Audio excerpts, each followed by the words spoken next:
Hey guys, it's Ted Bogert. Welcome back to the Ted Show. Happy Monday. I hope you had a beautiful weekend with our blessed, beautiful weather we had this past weekend. I'm here with Steve Bardy. Steve is with the Pet Alliance of Central Florida, petalliance.orlando.org. You're going to want to remember that. And if you don't know, Pet Alliance suffered a devastating fire. And so we are here to talk about that, to talk about Giving Tuesday, which is tomorrow, to learn more about how we can all embrace the amazing people and the amazing fur babies at Pet Alliance. Welcome back, Steve. How are you today? Doing well. How are you, Ted? I am doing well. Before you tell us about you, tell us where you are. So I am in the cat room at our Sanford location up here on 2800 County Home Road, visiting with the cats and, helping the cats get adopted. And so it's a I love great, it. I it's a love that great you're in place that to be. room. I love kitties. I love pups. I love all animals. So I'm glad. Thank you for coming on. So before we get into what Pet Alliance is, give them a little background on you. And then please, let's start talking about Pet Alliance, Giving Tuesday, and how we can help you all rebuild. So I'm Steve Bardy. I'm the executive director of Pet Alliance. I've been here 5.5 years. And, as most of you know, on the 15th of September, our Orlando facility caught fire in the clinic, and it spread through the cat area into the dog area, through the laundry room, etc. And it's no longer usable space. And so we relocated 45 cats and 26 dogs to our from Orlando to Sanford. And we still have about 150 animals in foster care.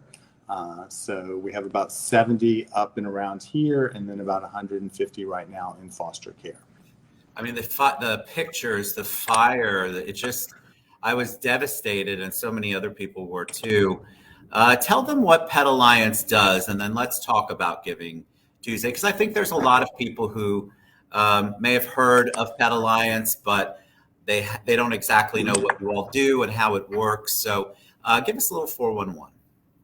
So we take in around 6,000 dogs and cats a year and get them adopted out. We do that. Yeah, we do that through our 2 shelter locations, and we have 10 offsite partners, and we work with a little more than 100 foster parents. And so they're typically animals that have, their owners can't keep them for whatever reason, so we will help rehome them.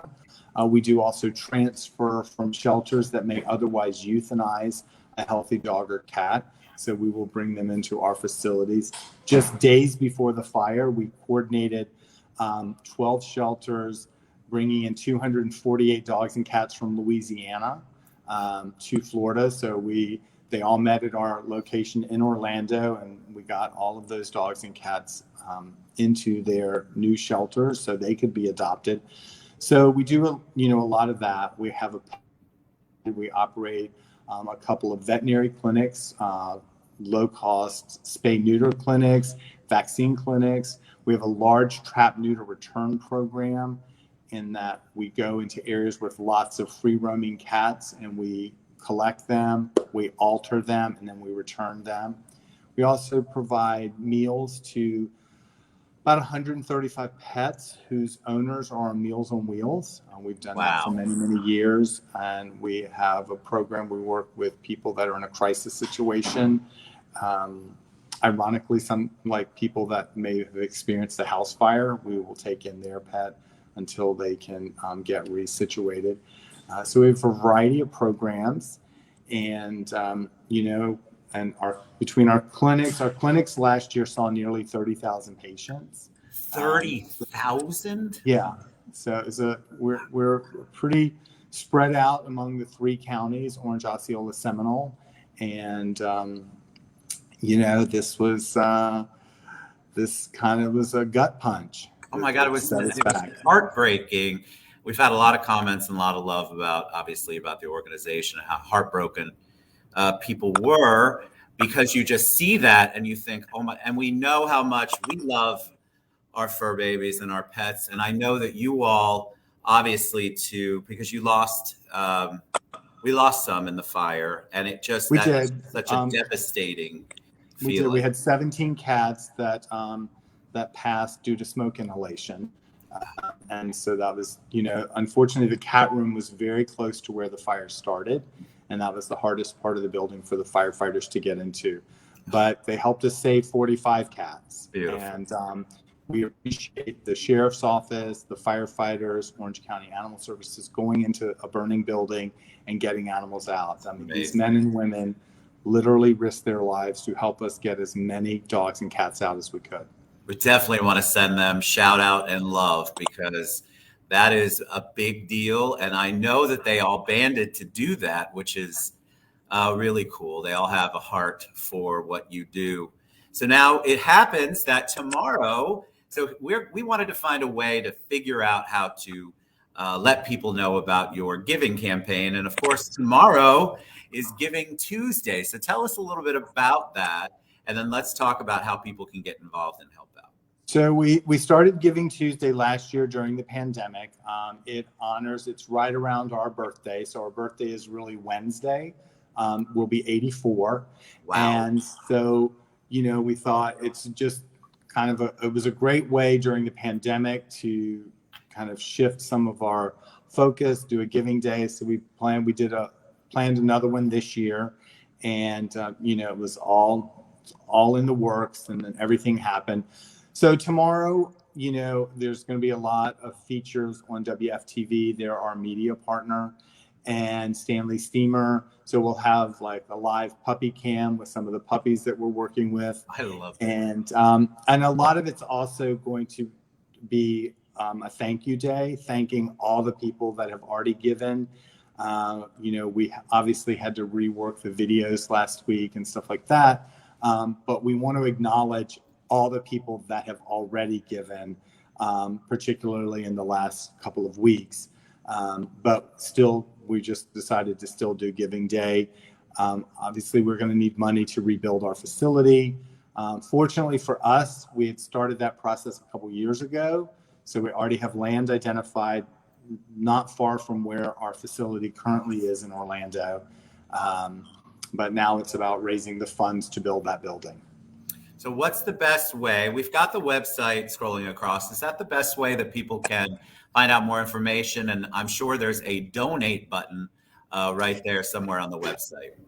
Yes. So obviously on our website, that's the easiest way. There's a donate button. There will also be information on our Facebook and Instagram sites. And then tomorrow there'll be a texting option that'll appear. But the easiest way, quickest way right now is petallianceorlando.org and hit the donate button.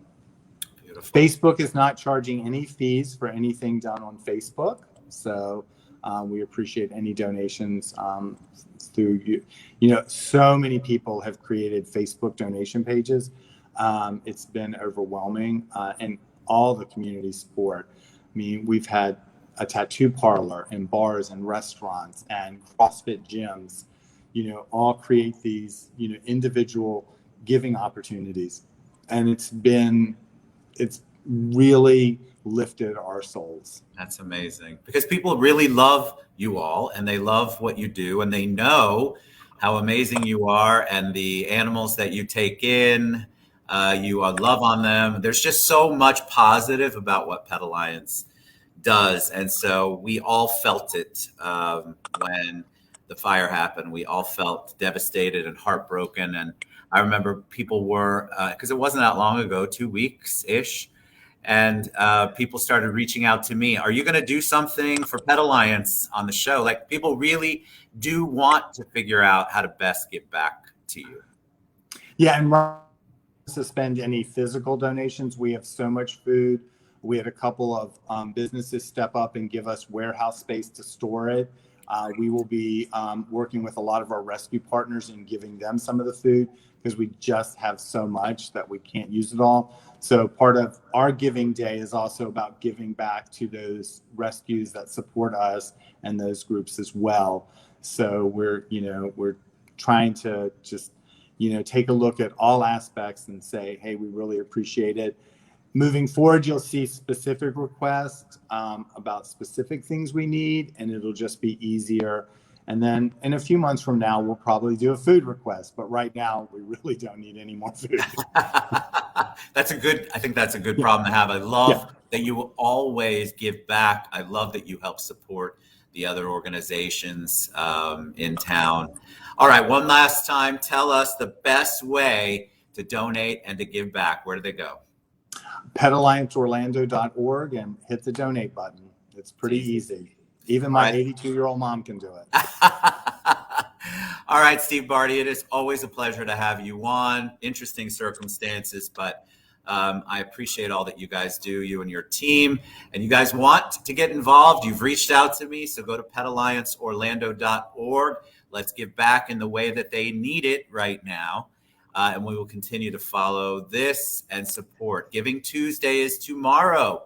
So please, please, please get on the PetAllianceOrlando.org site and let's give back to this amazing organization. Thank you, Steve, from the bottom of my heart, you and your team, for all that you do. Thanks, all right, everybody. guys. Thanks, Ted. Thank you. We'll be back soon. PetAllianceOrlando.org. Don't